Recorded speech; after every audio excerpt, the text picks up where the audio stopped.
Okay, I've got my door parts ready to be machined. They're already cut to size. I've got my door rails and my door stiles and my door panel.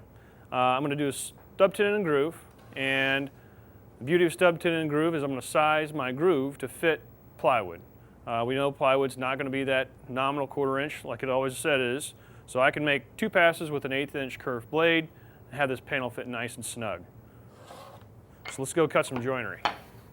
I've also brought along some scrap material, which is the same thickness, width, and everything as what I've had, because I certainly don't want to be making test pieces in my original or my final stock. So I've got my 1/8 inch standard blade in the saw, and I'm going to use a 3/8 inch long tenon. So my blade needs to be raised up 3/8 of an inch to cut that deep 3/8 of an inch groove. All right. So we're going to be making 2 passes. So what I want to do is I know that my plywood's pretty close to a 1/4 inch. So my first cut is going to be a test cut, and I'm going to cut it about a little more than a 1/4 of an inch away. So I'm going to move my fence to about a shade under 5/16. I know this is probably going to be a little tight, but I can always move the fence out until I adjust so it fits tight. So I'm going to make my first pass. I'm going to flip the board in for in and make the second pass.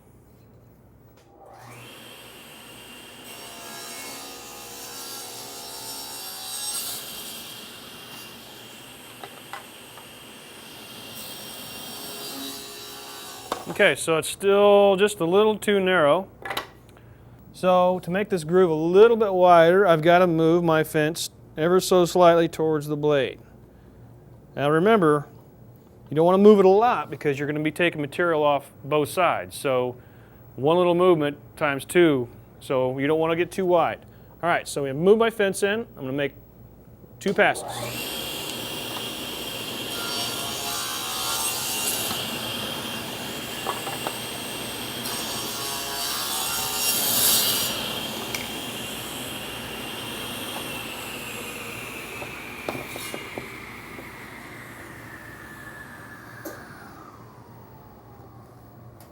Now that we're set up, we're ready to mill the grooves, and all of our pieces, the rails and the stiles, both get a groove.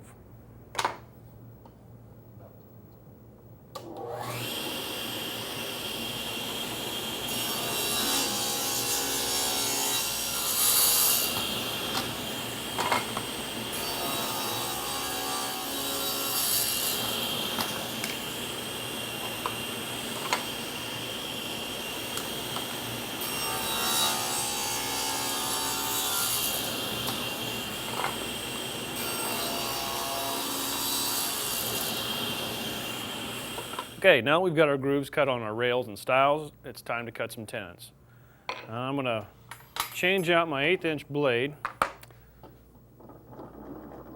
to a dado set.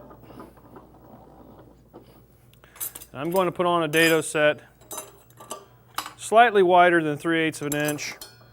We're cutting a 3/8 inch long tenon, but I like to have a little bit more, and then I can bury it in a sacrificial fence. Okay, so I've got a 1/2 inch dado set in here. You can kind of use your rail or stile that you've already cut kind of as a guide. As I kind of like to use that, lay that down there, and I'm going to lower the blade or raise the blade according to what I need to do. So the top of that, the top tooth, your outer raker, is the same height as the outside of your groove. So I got my blade set up, I got my sacrificial fence on, and I'm going to put a fence on, auxiliary one on my miter gauge here so I can back up the cut I'm going to make on my tenons. I'm just sticking that on there with some double-faced tape. That'll work great. Now I got my test piece that I cut my groove on earlier. I'm going to use this to cut my first tenon and see how close we are.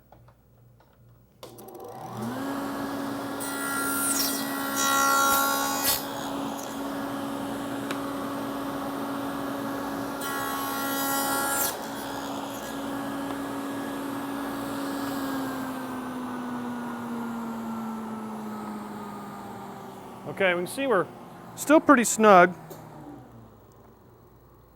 So, I need to raise my blade just a touch. Again, you're going to make 2 cuts, so when you raise it, keep in mind you're doubling up.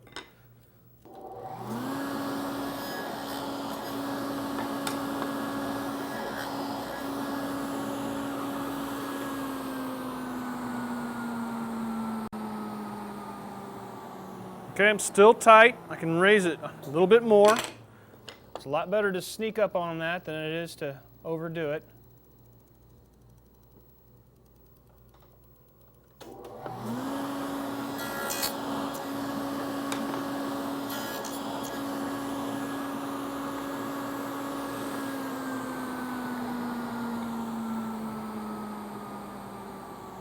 Okay, so I've got a good fit. It's not terribly tight. It's not rattly loose. Plenty of room for glue in there. So now we're ready to cut our tenons on our rails.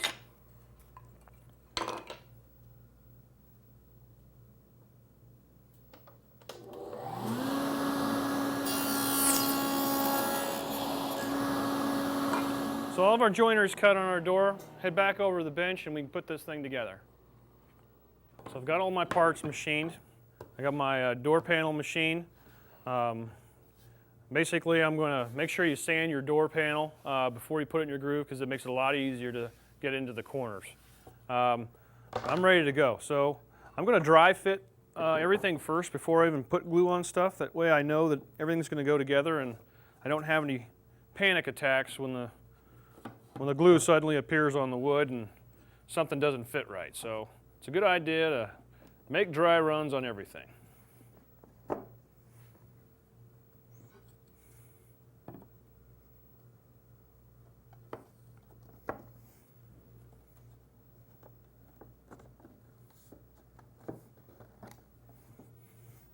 You can see I've got a little bit of a tight tenon here.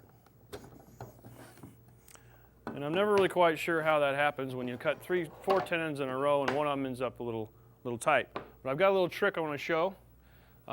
2 things you can do. One, you can use a little routing plane, which I like to do, to shave off a little material, or a sanding block with a square 90-degree corner on it with some 80 grit sandpaper. You can sand that thing down too.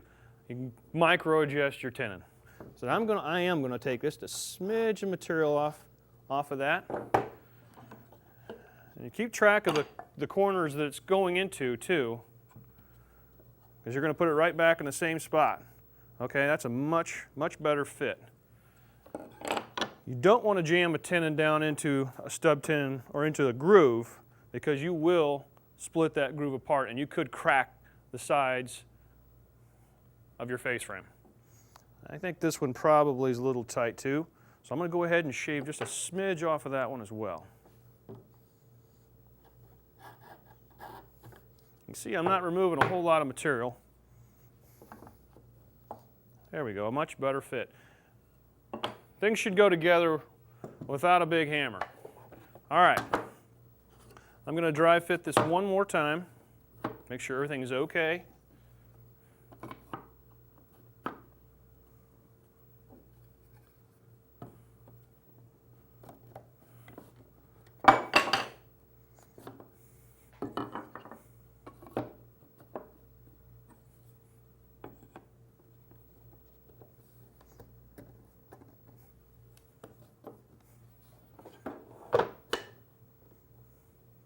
Okay, so everything looks to be good. All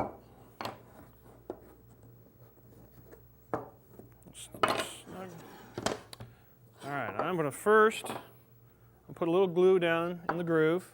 Now what I like to do, if this is the face of the door, I'd like to put glue in the groove but on the back side. That way if anything happens to squeeze out, it's going to be on the back side. But you really want to try to get the glue down in that groove.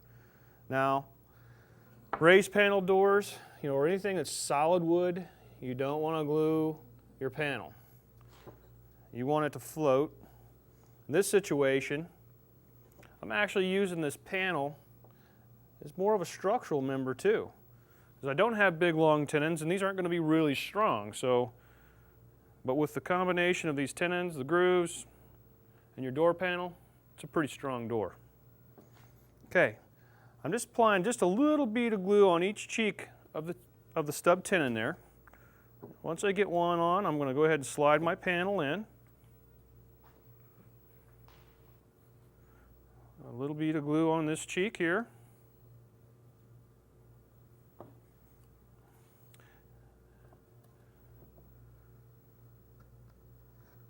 Slide that in. Okay, and I'm going to apply glue on the remaining tenons.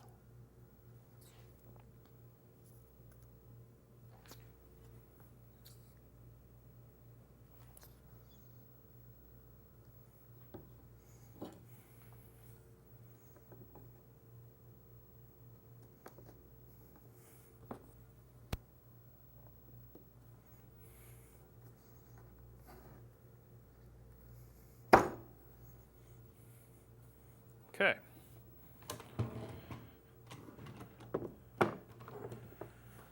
I'm going to clamp this up. You want to make sure your ends are flush. And I like to kind of keep the clamps about 1/4 to 1/2 inch away from the edge. Also, it's a good idea to have them centered on your rails. Again, make sure they're running parallel. If you've got to do a little adjustment, make sure they're flush before you clamp it.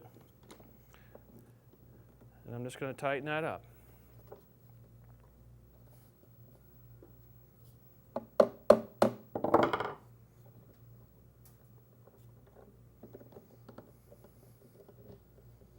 Okay, at this point you could do a diagonal measurement to check for square. On a smaller door like this though, I mean, you've got 2 inch wide rails here. They're really going to kind of pull this door into square. You can check it, but there's not a whole lot you're going to do to change it at this point. Larger doors are probably more of a factor. Small doors like this, it's going to kind of self-align itself.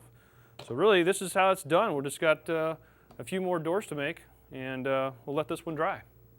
Okay, now we've got our doors made. It's time to install some cup hinges. And I've got my door flipped over on its back side here. And I am going to put cup hinges about 4 inches down from the top and 4 inches up from the bottom. I'm just going to make a mark on my door, square out and extend that line. You can see it real well. And then I'm going to go over to the drill press, and I've installed a 1 3/8" Forstner bit. It's the closest thing to the metric equivalent of these cup hinges.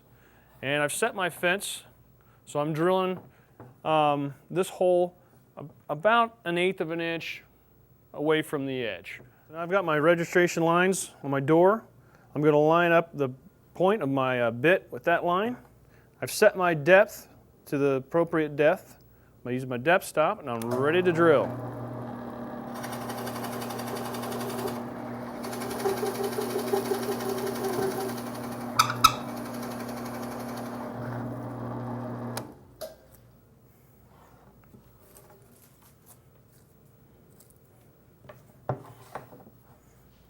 Slide it down, line that up again with your line.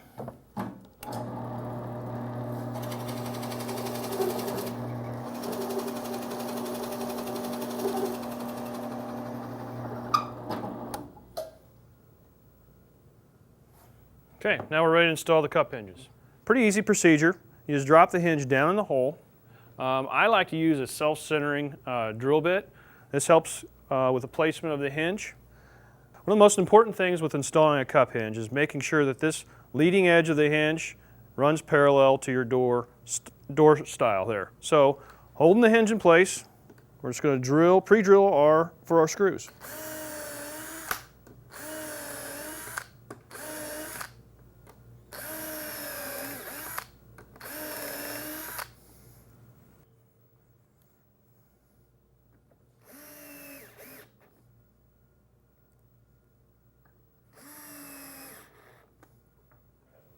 Okay, so now we're ready to install these on the cabinet. So I'm going to mount these doors onto my base cabinet. Now, remember, I measured down 4 inches and centered that hole 4 inches down from the top and 4 inches down up from the bottom.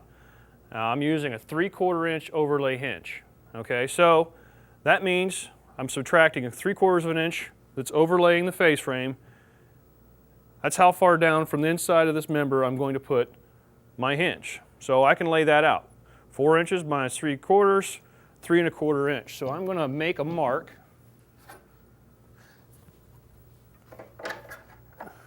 3¼ inches down, and then I'm going to make a mark 3¼ inches up. I'm going to go ahead and pre-drill these too. I'm just using a small brad point bit.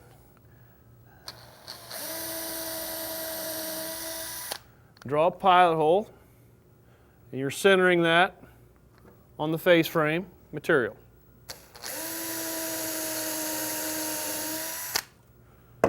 Okay. These hinges install with just one panhead screw. So I'm going to flip both of my hinges over, position it over the hole. There are adjustable slots. So you just want to kind of center it now for start. Grab your screws.